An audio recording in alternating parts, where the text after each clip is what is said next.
May panibagong impeachment complaint na inihain laban kay Pangulong Aquino. Isinampaya ni dating Iloilo Representative Augusto Sijuco Jr. sa record section ng mababang kapulungan ng Kongreso. Doon daw ito mananatili habang wala pang kongresista ang nag-e-endorso nito.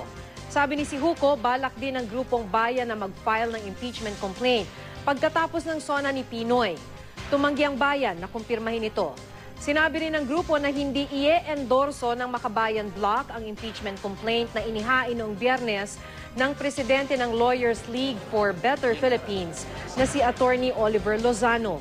Wala raw kasing ibinigay na malinaw na basihan ng abogado sa impeachment complaint.